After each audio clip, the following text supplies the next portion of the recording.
Acevale, Tansy, hello. My name is Allison Gardner. I am here, we're just going to make a quick little video to show you how to bead a triangle, and in hopes that it will encourage you to find the math and find inquiry in beadwork.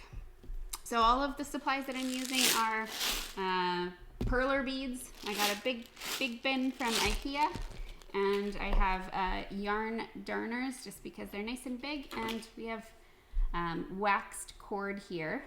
I just thought when you're first learning it, it's nice to learn with a big bead. How we start is we're going to pick up 3 beads, and remember we're making a triangle, so I wonder why we're picking 3. I'm going to pull these beads down here, and I have my little tail hanging back down this way. I'm going to come back up through the tail, through my beads here. So I'm going to be pulling my thread in actually the same direction that it was going. So you want to keep a little bit of tail, and then you're going to pull it. And you want to kind of move the beads so that they're going to make like a little triangle or a little circle. And you can tie your tail off.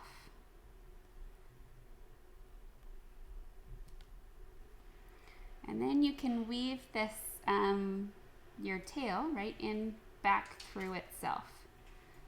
Because if you cut off the tail right where the knot is, there's a chance that it will come undone.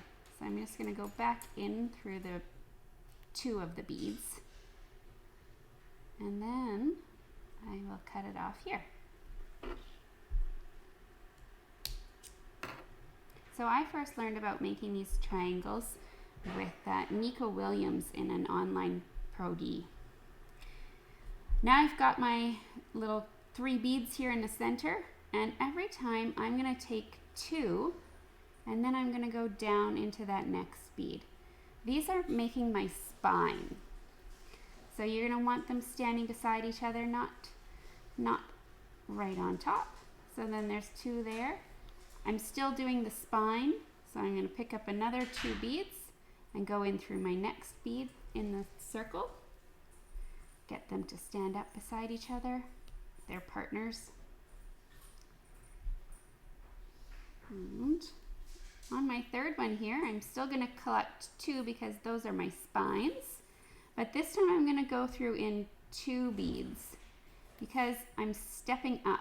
I finished that first initial 3, and so then I'm going to go to the next layer. So I'm going through my initial bead and the first one on my spine.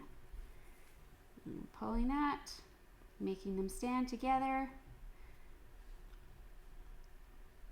Great. So now you can see that I have 3 center beads and 3 sets of spines. I'm going to continue on with my spines. So my spine always builds on from my spine.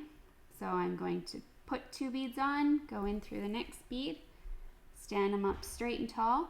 And now here is where my body work is going to happen. So I'm going to pick another color just so it's easy for you to see. It's also easy for you to see a pattern. And you just pull it so that it pulls in tight there. I'm going to do my spine again because that's my pattern. Spine, then body. Make them stand up together. And then put in my body piece.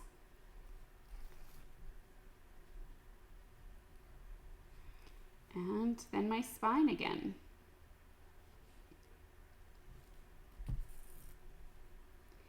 Now this time, when I'm putting my body piece, just like last time, because we're stepping up, we're going to go through 2.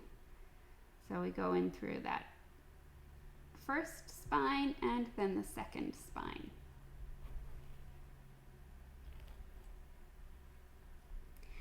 And then you're going to keep working this around. So remember, my pattern is 2 for the spine, and then I add 1 at a time for my body. Because I have 1 body piece there, I'm going to put 1 body in through that yellow one, and then I'm going to put another one. I'm on the spine again, so I'm putting on 2.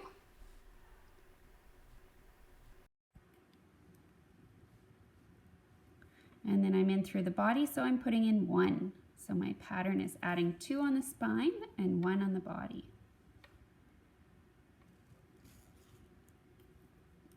I'm on my spine again, and I'm going to put 2.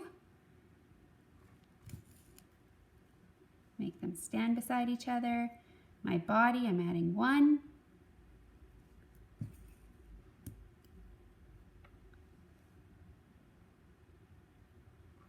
And remember, I'm going in through 2 because I'm stepping up, just kind of like you're completing your little round.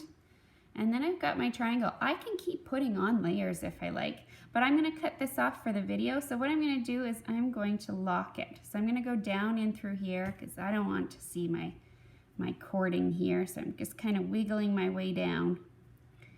And I think I'm going to go here.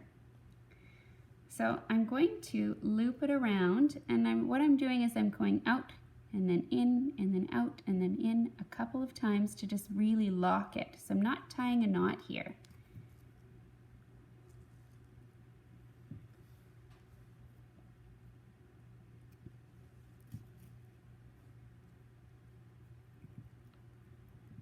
You kind of got to pull and wiggle it sometimes.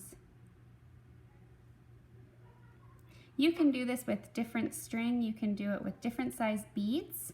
Notice that these bead shapes are cylinders. So when you buy beads, if you're wanting to find have the pattern work the same way, look for cylinder size or shaped ones.